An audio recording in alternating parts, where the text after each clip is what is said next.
Hello, I am Venu Keller, the host from Redefined Parenting. I want to welcome you to the Spanglish Network and her network on Zingo TV, channels 250 and 251.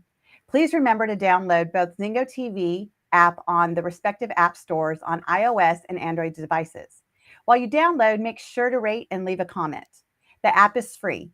Zingo TV is also available on Google Chromecast, Amazon Fire Stick, Roku sticks, and also on all smart TVs from 2016 and forward. So today I have a very special guest because what makes this near and dear to my heart is I started out my career working with kids with developmental disabilities and adults back in 1999. And I didn't realize that I had a niche for this. I didn't realize that there was something that was tugging on my heartstrings, like why it felt so familiar to work with these adults and these kids. And it was interesting because I was actually at the group home that I was working at, and I was in the staff room because it was an overnight position. And I was like sleeping there, and I was like, why is this so comfortable to me? And then all of a sudden I remembered that my grandparents ran 3 group homes in California, and they were called Worden Care Homes back then. And I kind of was raised in these homes where like the adults that were there that had mental health issues or developmental disabilities, they were like my friends and they were adults. And I felt so natural and so comfortable. And it's like I got to see these individuals as people. I didn't know they had special needs. I didn't know that there was mental health. I didn't know any of that. I just saw these individuals as individuals that were my friends. And it was kind of weird because like they kind of got me. And so as I felt so natural and curious in this, I got my degree in psychology, and I realized like this is the career path I want to take. I want to work with people that have special needs because I want to be a voice for them. I want to help them, advocate for them, to see, for people to see the world through their eyes instead of always trying to make them see it through my eyes. So my journey had led me for many, many years being a mental health professional, getting to work with kids birth to 3. And I slowly got out of the field only because mental health in the state that I'm working in, just started to take away all their rights, started to take away all their services. And I was getting so mad. And I felt like as an individual, what can I do? What can I do to stop this madness, if you would? And yet we want to say, oh, mental health awareness, and we need to be more kind to people with special needs. Well, what are we providing them to be able to move forward, to be the independent adults that a lot of them can actually be? So fast forward into who I am today as a life coach working with parents and children. There's still a little part of me that pulls on my heart when I hear about special needs. And I'm still a great advocate for kids with special needs and for parents that have to write a new story. And I was lucky enough along my path to meet this amazing lady, Shelly Bosh, who has created the Parents Dashboard that gives parents an opportunity to have the tools to overcome the barriers that parents face with kids with special needs. So, Shelly, welcome to Redefine Parenting. And I would just like you to start off, just tell us a little bit about, I know that you're a mom, and what made you have that drive to create the whole Parents Dashboard and what you guys are doing now. Aw, thank you so much, Fredo. I'm just like really honored to be here and be with you. I know we've had you've been on our Zoom cast for Parent Dashboard, and it was just such a gift for your time. So thank you so much from everybody, because what you do is just so special and it really, really helps a lot of people. So I think I have the same drive that every special needs parent has, and that you saw in all those parents that you worked with as someone in the system trying to help them. And what you said about the governments, whether it's where you are or where I am up in Canada or in the UK, all around the world, there are just systemic failures that are happening in our government and our education system, in our medical system, that are just really on our individual levels, kind of letting our kids down, letting our families down. And my journey with my son is the reason why I am where I am, as as it happens with, like your kids teach you so much, right? And listening to Yes. them is really important. And when their needs aren't being met, just helping them navigate all of these extra barriers. And my son's really my superhero, as is my daughter, who has, also, had her own situations, sort of consequential from his situations, right? So my son, overcomes more in a day than most people have to, In a lifetime. in a lifetime. And it's just incumbent, because he inspires me to help him and our family journey through trying to get him what he needs, has inspired me to help other families get what they need. And like you say, the governments, are lacking, and it's not even necessarily because they, like there's budgetary situations, and there's good people in the systems. Like you were a great person in the system, and the system just wasn't set up to actually help people with the logistical stuff in their everyday life. Like, it doesn't solve the stress problems. It doesn't solve the financial problems. It doesn't solve, even if you can get money for the government for a piece of equipment or for therapy costs or something like that. It's organizing the workers in case you can't hire the person down the street. It's, dealing with the relationship stress that comes from lack of sleep because they're up all night. All these different, health and wealth and finance pieces that involve the whole mental health, that involve the whole family and impact the whole family when you're supporting around someone who is so special and loved and that you're inspired by. So that's why we do what we do at Parent Dashboard. Thank you so much for sharing that, because, I want to just back up on the journey. I know, being a mom of 6, 4 of them I birthed, I remember the time that I got pregnant, and, I was young. I was 20 when I had my first son. And I remember, as this little life, this miracle of life was growing in me, it was like I had all these fantasies of the kind of mom I'm going to be and the kind of kid he's going to be. And, my grandma used to say, Vinu, you are so nosy. If you could take that child out of you every day and just look at it and put it back, you would. And you know what? She was right. And it wasn't so much of the nosiness. Well, maybe it was, but it was more of I wanted to create his future. I wanted to see how he was developing and who he was going to be. And, we have all these stories that we're creating of the parent we're going to be. Right. And then what happens? We have this child, and all of a sudden they're not developing. They're not meeting their milestones. And we have to ask ourselves, what did I do? What did I do wrong? Did I stand in front of the microwave? And this story that I'm sharing right now is actually one of the stories from one of my clients way back when. She blamed herself so much because her daughter had Q22. So that was like the 22 chromosome was partially deleted. And they call that DiGeorge syndrome as well. And so I remember, and it was interesting because I had just gotten into my whole Tony Robbins journey, and I was realizing that I'm changing my life because I'm changing the story. So what if I was able to go into this person's life and help them see a new story? And I think one of the barriers that parents have, and I would love to hear from you, Shelly, is that we create this beautiful story of our kid, and then all of a sudden they start delaying, and we're wondering, like, there's a lot of blame and shame on ourselves, because I saw that through my clients. I mean, even with my son, who he's 28 now, and he still will bang his head. Like, there was like this sensory thing that was not connecting. And my son by no means has special needs per se, but yet there kind of is a special need because he still needs that, that bouncing in the middle of the night, and he's still 28 and it still happens. So there was times, I remember when he was 13, he said, "You help so many kids. Why can't you help me?"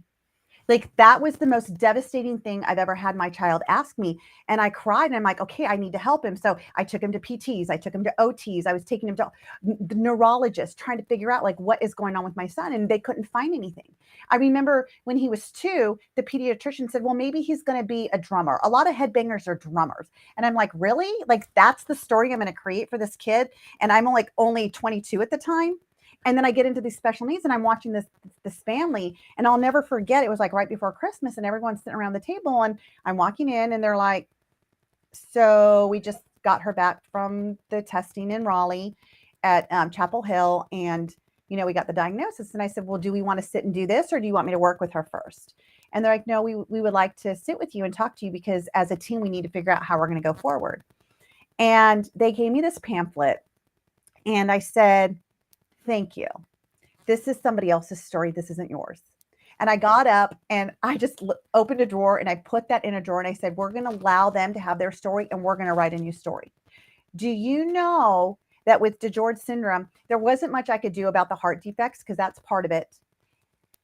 We worked on her behavior. We worked on her language. She was mainstream. She wasn't secluded from other kids. And in that time, this is like, gosh, 2008, so many years ago. We were still getting out of inclusion. We were trying to mainstream, but the fact that we were automatically mainstreaming her because we were getting her to meet her milestones, which services, of course, with the provider. And the family now is friends with me, and they will always tell me, thank you for helping us rewrite our story. And I feel like that's just one barrier because going back, Shelly, how was it for you, being pregnant, that story, and then finding out your son had these special needs? And I'm curious to know what special needs did you guys find out and how that whole journey was for you? Absolutely. And as you're speaking, I recognize so many, like I talk about the life cycle of a special needs parent because, when I think back to that time, and then I think now where he's transitioning to adulthood, I recognize all of those pieces that like much like the butterfly has like an egg, a pupa, like, and then they pop out, right? Special needs parents, I feel they have a similar path in the sense that there's stages, right? Like, so you get your first, something's not quite right. Then you become the FBI agent mama and you I love it. research and you find out and you go everywhere and you find all the things and you're like, yeah, but something's still not right. And they're like, no, something's wrong. Spoke with a lady the other day, literally went to a second doctor and got the diagnosis that the first doctor said that wasn't the case because they refused to do the test because of resources. So, that you finally fight to get that diagnosis, then you have a sense of release, but relief and better confidence, but also that expectation piece about some people describe it as loss and grief about over what your future mind's eye had for your child. And that process of understanding that our children are actually separate from us and that they have their own path in life and you're there to facilitate them as a parent. You don't realize how embedded you are invested you are in their future for yourself as well. And so really learning about how as a parent to separate that interest, right? And then also for your own well-being, because when you get into the school ages, the next sort of level, and the resources aren't there, and they're letting they're maybe exacerbating sensory issues or not equipped to be able to deal with things. That's the piece that actually landed hardest for me because my son had a very traumatic experience in the school system, actually bleeding all the way up, but particularly in middle school. And he ended up locked in a buzzer locked room, isolated from peers, isolated, not allowed to go outside, zipped into a tent, a locked tent, when he had self-injurious behavior, guarded by two people, made to wear a helmet that made it harder for him to stay calm. And it was hell, for lack of a better word. And it traumatized him for life. And it took, and my, my, as a parent, trying to navigate that and keep a positive relationship with the school and not be, that parent, but also like something's happening with my kid. And advocate, like you got to be their voice for them now. Yeah, and coming up against that system that I was so hopeful would help. And then and having had a good experience in my own childhood with school, then that loss of I can't get my child what they need, and the system has crushed him. And I remember the day, Vinu, that we had to pull him out, and he, I remember telling my social worker that I thought that maybe my kids were better off with the life insurance money than me. Oh, The expectations that I had on myself, on the system, on my child, and how all of that was tied together was just really they're powerful pieces that you really need support to figure out when you're a special needs parent, to figure out what's best for your family, like what battles you're going to pick, what's really important for your child, because as much lip service as gets paid to your child best, it doesn't pan out like that when okay, yeah, that's good, and now we're going to go do this with your child, right? right. And so I'm a really strong, that's why we call our service parent dashboard, because the parents need to really be involved in their own child's advocacy, and definitely self-advocacy for individuals with different diagnoses and needs has to be A1 when they have the capacity. But when they're young and it's really they can't speak for themselves. My son's nonverbal or pre-verbal, as I changed my language. I love it. It really becomes learning about all of those pieces and what stage you're at in the life cycle. Now I'm at the point where we're through that trauma. We ended up we ended up homeschooling. It took a couple of years just to even settle down and get him back on path, and we did things that they never even thought he was capable of. So when I hear you talking about that brochure that you put in that drawer to tell these parents that this was their story and you can create your own, I completely 100% second that, because you can definitely shape your own reality. Yeah. And there's a couple things that you said. I think that the diagnosis, like I've always been one, like, who cares what the diagnosis is? We got to work with what is going on, and we got to get to the cause, right? So I think a diagnosis does give parents relief because they have the why, right? They know, like, okay, it wasn't because I stood in front of a microwave. It wasn't because I drank Diet Coke. It wasn't, all this stuff. I mean, I'm not crazy. I'm not missing something here. Right. There is actually something wrong. Yeah. Right. Well, not wrong, but I remember like when I had the twins, because I had the twins later on in life, and I was working with a client that had autistic tendencies. Like they just were red flags because they were like 1.5. So we were just monitoring. And he was like, always do this with his fingers. All of a sudden I got home and I was feeding my daughter and she started doing that. I'm like, oh my God, she has autism. She has autism. She has red flags. Right. So I immediately make a well check appointment with my doctor. And I remember this day like it was yesterday. So my daughter is like, the twins are about 2 years old. And so the doctor tells my husband, Brian, he's like, okay, so we're going to have her wait outside. And I'm like, oh my God, it's so bad. They don't even want me to hear this. And the doctor, and like this doctor has been my boy's doctor. So he's kind of almost like a family friend at this point. Right. And he says, okay, she is my worst client. She's worse than doctor.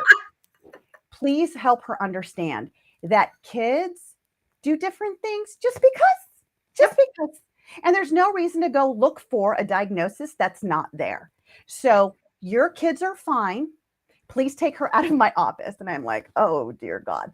But you know what? It was because I wanted to be proactive. I wanted to make sure I wasn't missing the boat. Like, I'm not crazy, that there was something there that, so what do we do? Like, how do we help these parents that maybe are in the field or they're watching or they're like, oh my God, my kid does that too. Like, these are all barriers that we as parents have to get through ourselves. Right. And where's the support? And your personal journey while growing your personal journey while you're supporting them in their needs, right? Mm-hmm. Yeah. And yeah, just that acceptance piece, because I do want to be clear, like it took,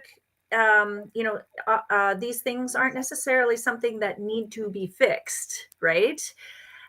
Acceptance about how a person exists in the world and what their reality are, and trying to stop from imposing your own needs, wants, desires, interests on that, and just like allowing them to be. It took the longest time.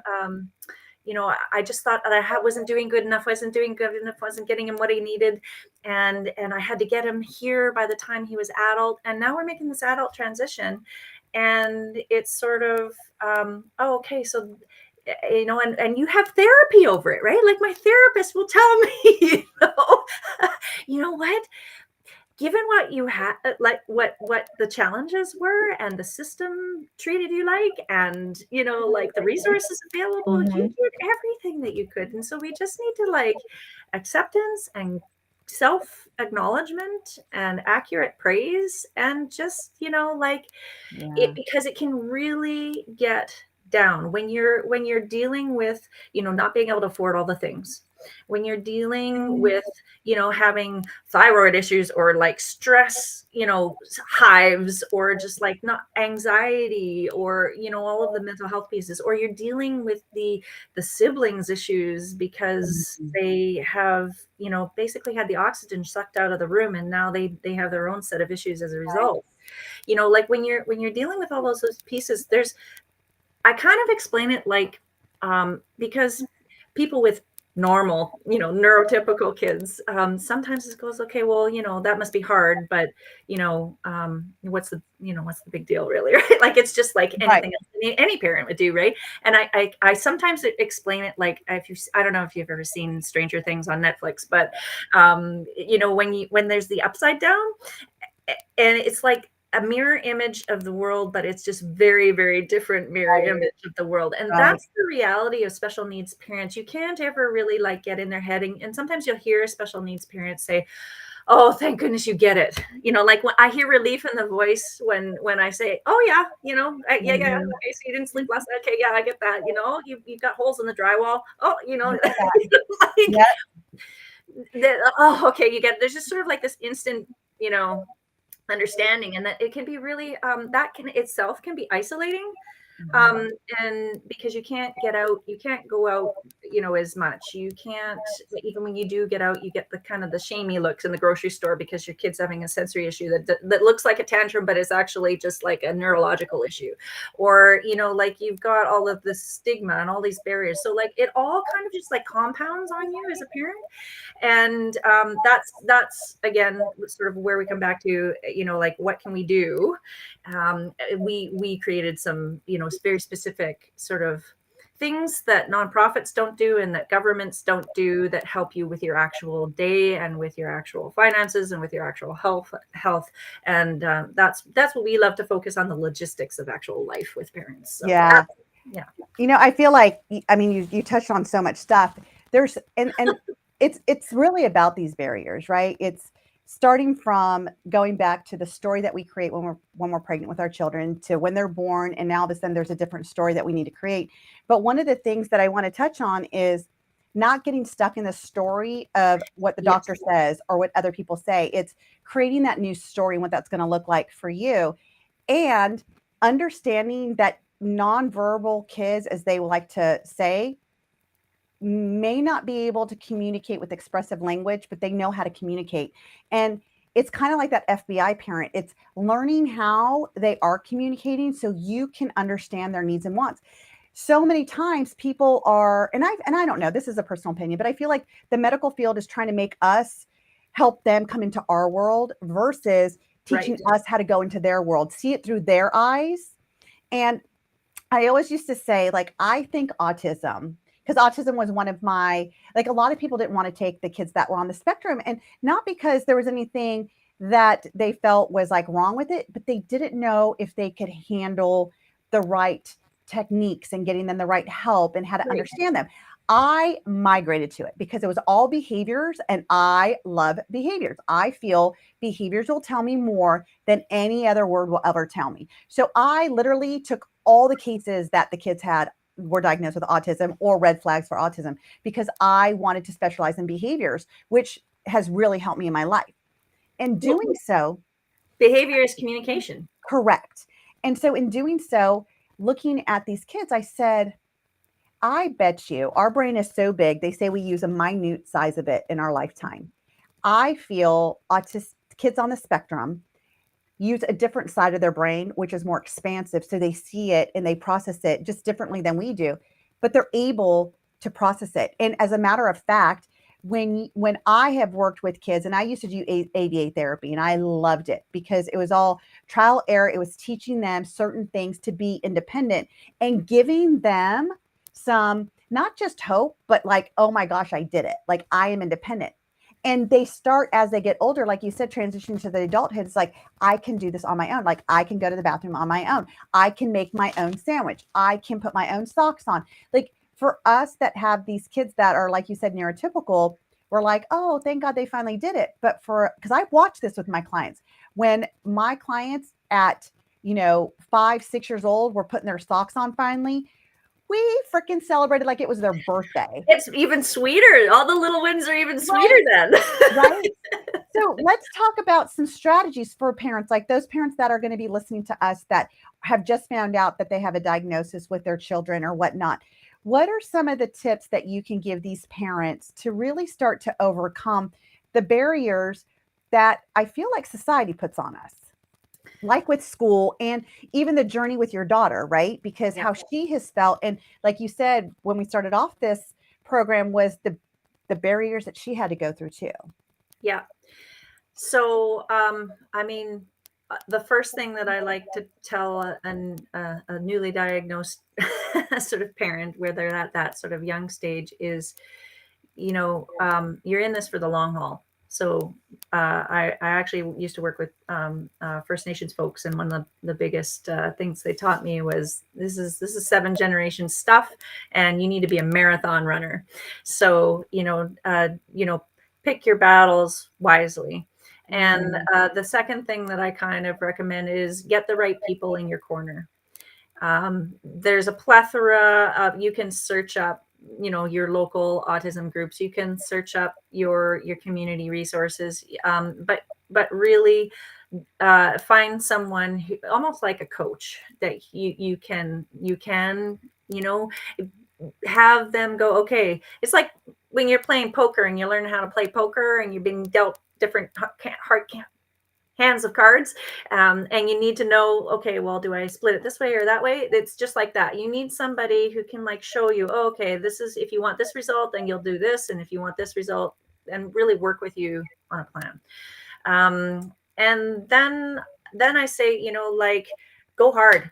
Don't in hindsight, if I mean, everybody's hesitant to be combative. Like, you don't want to generate negative relationships, and you always want to be positive and constructive. But there is no shame in pushing hard for your child. The systems are set up to be cattle troughs through which we travel, and you will not hurt the system if you push hard to get your kid through it the way they need. So I am definitely pro parent that way, and pro self advocate, because if there is something about what the systems or the experts are doing to you that doesn't help you with you, Mm. then you need to, like, not worry about not listening to that, and just find something that does work. So then I kind of like to tell people, okay, think about the domains of your life. And this comes from sort of my work in case management, and actually in the military community. But think about the domains of your life. What are you going to need for your physical health, your mental health, your finances, your employment?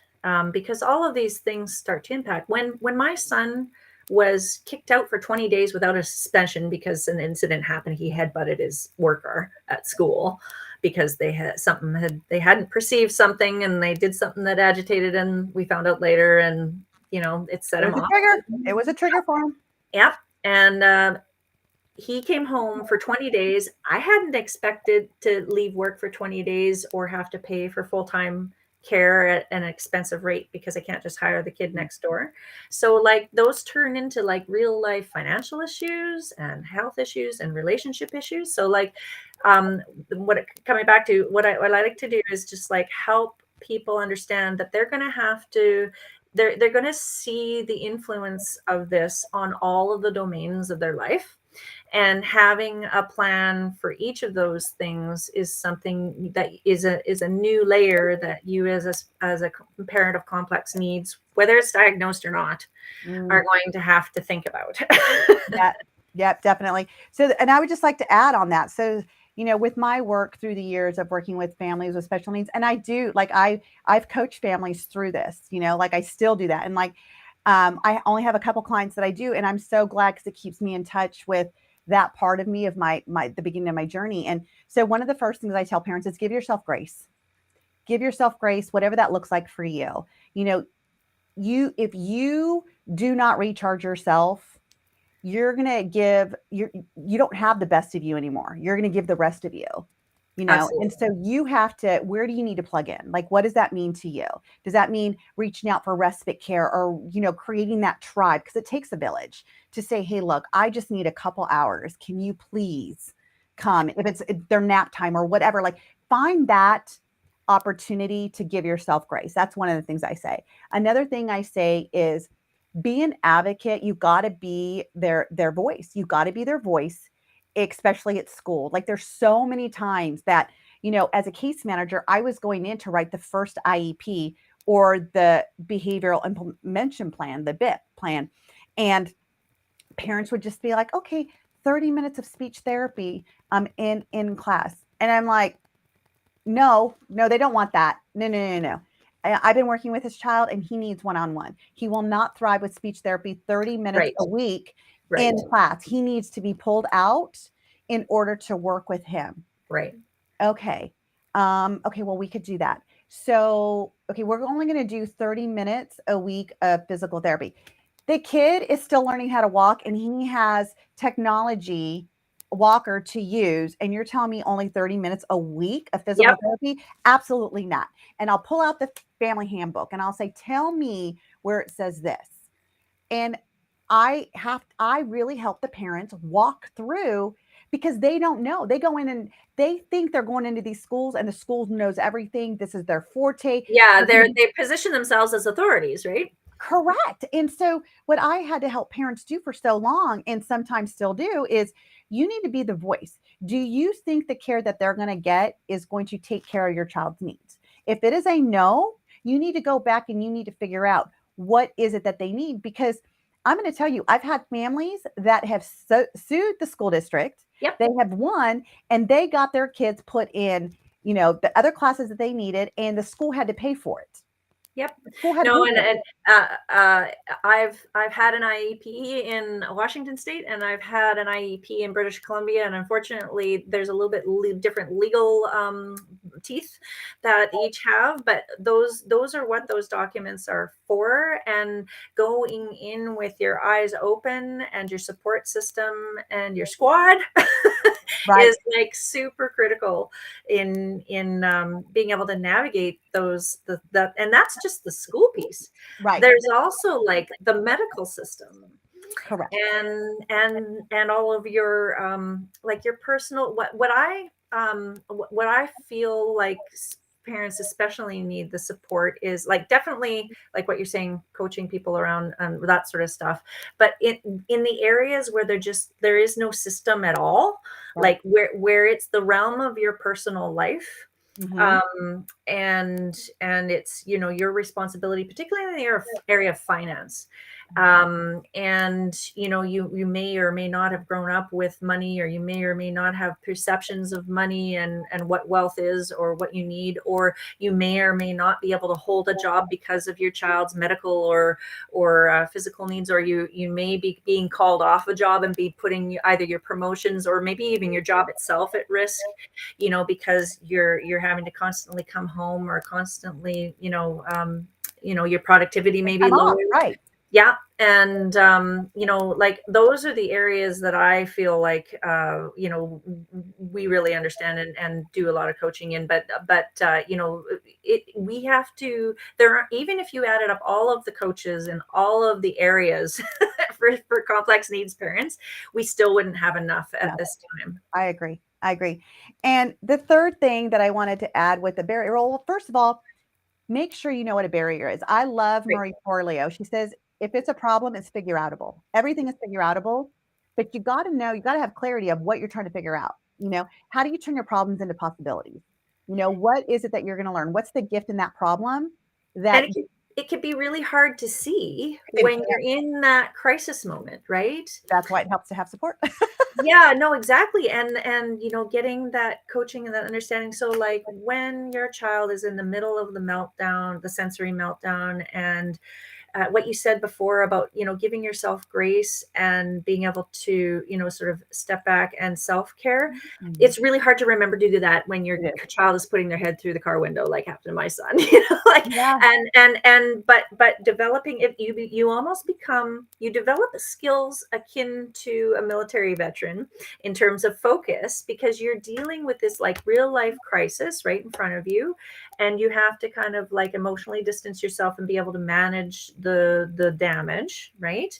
And then you have to like also model, because it's in those moments that those behaviors get entrenched. Mhm. So if I am constantly not centered, not grounded, not in my own space and self and ability, and I am just like reacting to the child, not only does it not help the child through it, but it doesn't model for them that it can actually make the behaviors worse, Worse. because then they realize, and my son went through this, where it started as sensory stuff, and because I was so panicked and like concerned You about got him, his outcome met. I fed into it, and then he learned, oh, this is how I get what I need. And it Right. turned into a learned behavior. So you have to be really careful about how and knowing those things ahead of time is something that you can really only get either from the professional or from a coach that you I agree. And you know what though? It's not even special needs kids. Like no, let's just I mean talk that, about yeah, this. it's true of It's everything. It's all just more humans. intense. What's their formula? What's their formula to get your attention? What's their formula to get you to Right. see them? What's their formula to get you to hear them? When I say to parents, I'm like, when your kid's yelling at you, ask yourself, what is their need right now? Right. And it's they want to be heard. And how do they learn that? Because when we're not being heard as a parent, what do? We raise our voice. Right. It's to the point, and I've shared this before in a past show, is like, I tell my kids, you have the remote control to my voice. And there's a way that my volume goes up, and there's a way you could turn it down. And I asked them, and I said, how do you turn my volume up? And they say, we just don't have to listen to you. And I said, exactly. And how do you turn it down? We need to listen to you. So now when my voice starts to escalate, I'm like, up, who has the remote control? Because my voice is going up. That's And they're like, great. and then they'll say, oh, you go take a shower. Like, no, don't let mom's voice, like, go. And like, they'll figure it out. I give them these tools to figure out how to, number one, self-manage. Number Right. two, that they are in control of how I react to them. Right. So how do they take ownership for their behavior? And it's a learned thing. If we're going to teach our kids learned behaviors, let's teach them in a way that's conducive to all of us. Like, Yeah, and I don't think that fundamentally, like, there seems to be like quite a bit of, but I can't, he can't do that, or I can't, like, and I think that still fundamentally applies to special needs. And it took absolutely. me a really, really long time to understand that, because I was like so worried. And again, it's that sort of like your own expectation and filter on what should be and how should be. That was what was kind of getting in the way. And yes, like, yes, my son has apraxia, so he has difficulty connecting the muscles and getting it out. But as soon as I put the expectation that it was still his job to communicate in his mind, and I entrusted him with that authority, that he then started to go, oh, okay, I'm not just going to play victim anymore. I'm not just going to rely on everybody else anymore. I am responsible. And there was frustrations, like it was hard, but that's also the same frustrations that any kid does It's growing up, growing, right? right? Growing a skill, being able to do. And in fact, what it did was it built his confidence and helped him get further faster, because he started to feel like, okay, people don't think that I'm stupid. People, like, don't talk to me like They I'm not see here. him. Like, yeah, they see him, then I am here. People do think I can do. I am, responsible for myself. And, their mom still, gets those suckers, like, like the heartstrings pulled and the batted eyes, or, but my son is so good at that now. And you really have to presume competence, Yes. because, for example, when I've trained so many workers, and every time a worker comes to my house, I say, my son can tell within 30 seconds how you think about someone with disabilities or someone with autism. And he can size them up and go, okay, you're one of those. You don't Mm. think that I can do. And you know what? My coping mechanism for that is going to be to pretend that I don't and get you to do everything for me. And he is like so Good. perceptive. And that's like, I mean, who wouldn't? Like, I would trade feeling like an idiot for feeling like I'm in control instantly as well. I mean, that's a brilliant solution, coping mechanism for that. Right. But we don't need to push them into that kind of coping mechanism when we just acknowledge their competence and even when they can't express. You know, many of our clients, you know, are in wheelchairs and incapacitated, but I don't talk past them to the person that's with them. You know, like I talk to them or with them and, you know, oh, how is today going? Do you mind if I ask your worker about that? And then I, you know, acknowledge, right? It's acknowledging them as a human being, Yeah. that they're not just a shell, you know. And so you touched on one thing, and then I want to switch over to siblings. Um, a lot of times, and I've seen this both ways. I've seen, oh, well, they have ADHD, or oh, they have autism. So they create this excuse versus results. Right. And and so you don't even know your own kid's potential when you're succumbed by the diagnosis. And that's why I'm not a big fan of diagnosis. Mm-hmm. I'm more of a fan of like, what do we need in this moment to get their needs met? And how can we teach them how to meet their own needs? You know, so Absolutely. I'm a big advocate on that, and not using that as an excuse, you know, Yep. not using it like, I have clients and their parents are divorcing, and it's like, well, it's because of the divorce. Let's help them process their feelings with the divorce so we could stop using that as an excuse. Because regardless if you get divorced or not, your kids still need to grow up and be independent, happy adults. Right. Yes. And so by giving them the excuse, all you're doing is teaching them to have that excuse to, oh, it's because of this. Oh, it's because of that. Right. You know, take ownership. So that's like one of the things also. And, you know, I commend you for seeing your son's potential and allowing him to show you what his potential is and to become as independent as he can. Cause that's what a great gift for him and for you, right? That he's doing stuff on his own. Um, you know, we have just like 10 more minutes. So I just wanted to touch on this because I do see this also, especially now when we're looking at the way the world is. You know, a lot of us, the world has been isolated, you know, with the COVID, and now we're breaking through that and we're coming back in. And one of the things that I even saw pre-COVID is with the siblings is there's two things I see. I either see siblings growing up to be very empathetic and feel like they need to be the caregiver, and there's some guilt around it if they're not. And that's how they get their significance and how they get their connection and all their needs met is by helping their sibling. Mm-hmm. And I've also seen the other flip side of that, where they're rebelling because they always felt they were, I don't know if the word's insequential, but like not in existence because they're They were siblings. the ones that were invisible. Correct, because they didn't have the special needs. You didn't have all the doctor's appointments. You didn't have to come to school for me. You didn't sit there and, you know, sit with the provider, you know, like where's me? Like you just knew I was going to do it. And so when is it my turn? And so when they become teenagers, we start to see a whole new behavior with Yes. our neurotypical kids because they feel kind of jaded, you know? Just well, and I think I am not sure. You're actually probably better at even the neurological aspects of this than stuff. But you know, there are MRI imaging of a neglected child's brain versus another brain, and it through no fault of the parents. When you have to, you know, like with my son, it's son, daughter, son, daughter, just because of the needs, right? And so that other sibling is not getting all of the things that they need, and whether it affects the actual brain development or whether it affects their emotional development, then that, you know, manifests later. Right. And that's exactly what happened with my daughter. You know, she started presenting with various different issues, and in a sense it wasn't me too. It had nothing to do with that, but it is literally the manifestation of the things that they didn't get before. And so as a parent going, if you're newly diagnosed, watch out for that, because if you can somehow figure out the balance, or at least how to get those critical needs of the sibling met, you will save yourself so much you personally, but also your child. You will help your child so much down the road if you can kind of make sure that those other pieces are balanced. And one thing that I always tell my daughter is like, yes, you are not responsible for, and part of my motivation for developing our social purpose enterprise was actually to make sure that my daughter didn't have that responsibility, not just emotionally, but financially and legally, and that he had his own system set up because she deserves her own life and she has her own path and her own skills and her own gifts, and she's a unique soul here on the planet.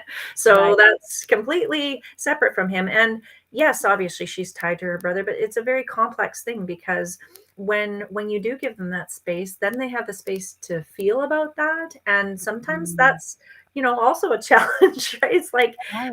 but you help them process that, and then they become healthy and have tools to be able to deal with that. So it's really, it can become quite tricky, but it's really worth it to make that investment.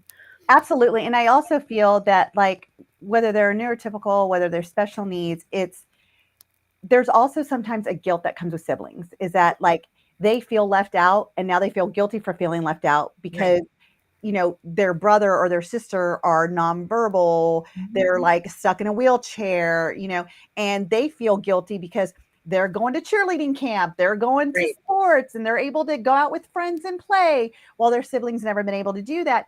And yet, so it's helping them process, like you said, that emotional balance. And so one of the strategies that I would share with parents is, if you have this going on where you have a child that's special needs and a child that is neurotypically developing, that you make time where they are seen and you ask them constantly, you know is there anything that you need from me? Is there anything that I can do to show you how much I appreciate you and I love you?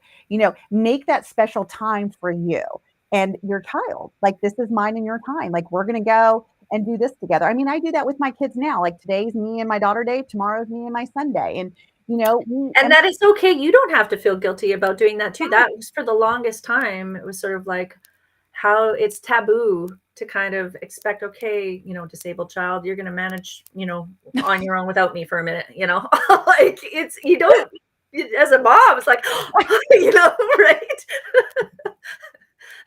But you and have because to. we also say like, oh well, they're not going to understand because they're so used to me being there.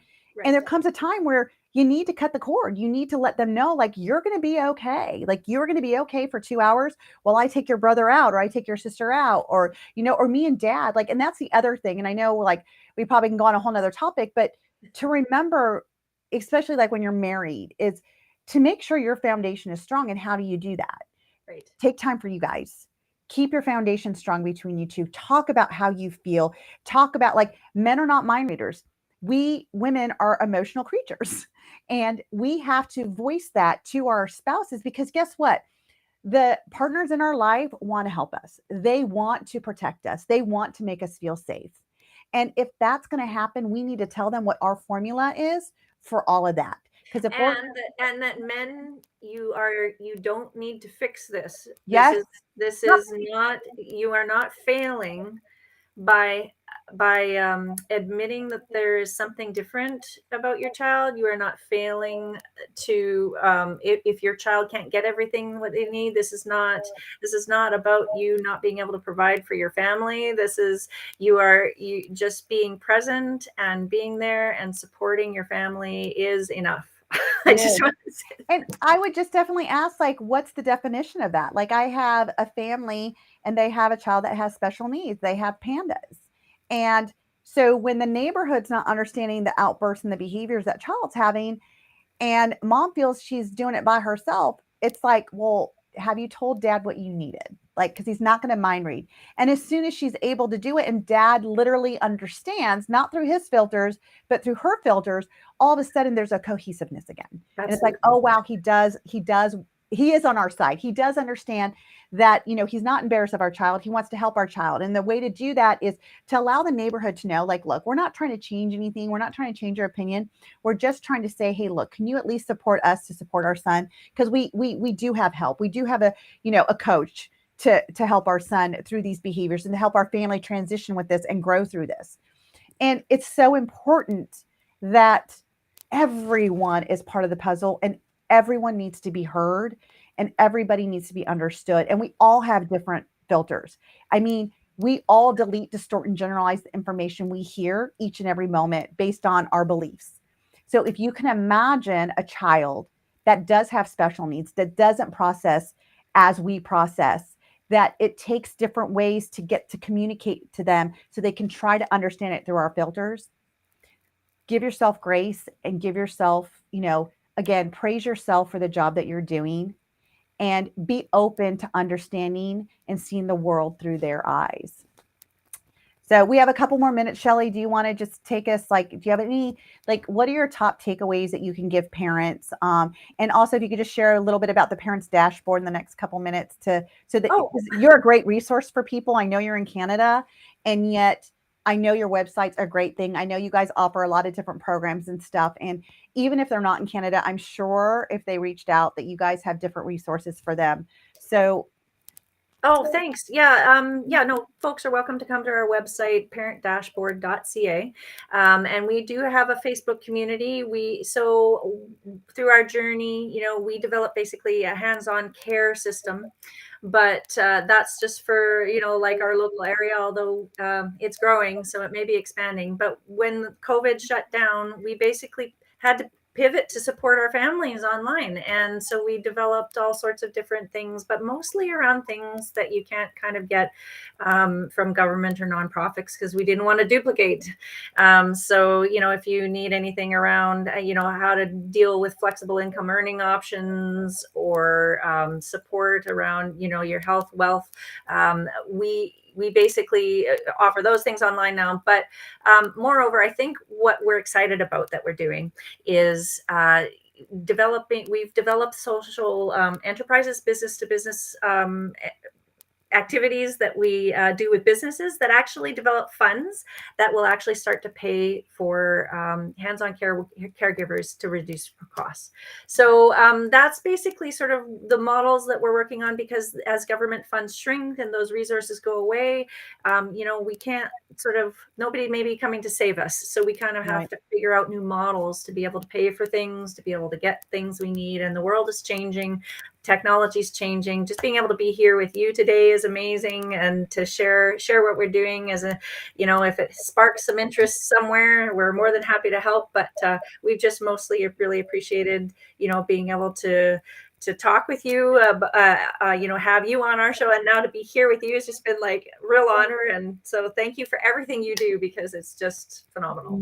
Thank you. And, I just want to say, one of the things that I've learned from one of my mentors is don't go and reinvent the wheel. And if you are in a space in your life where you feel you're going through these barriers and these obstacles, and you are not in Canada, you might be in the UK, you might be in Australia, you might be in the United States, reach out to Shelly, because she is a resource, and she will be able to support you in figuring out, like, what did she have to go through? And, like, I love that you said further, faster, because I feel like, it takes a village. And this is part of the village of helping these families go further, faster, and not have to duplicate all the barriers that you've had to go through. So, Shelly, thank you so much for doing what you're doing for all those families with special need kids. I appreciate you. I see you. And I'm just so glad that you took time, especially it's Mental Health Awareness Month. So, there's a lot of mental health that comes along with special needs as well. And again, we could probably do a whole nother show on that. So thank you guys so much for tuning in. This show can be heard on Spanglish Radio Network. Please check out spanglishworld.ca for all the news and programming. Spanglish World, watch it, hear it, read it, download it, and live it. Thank you all.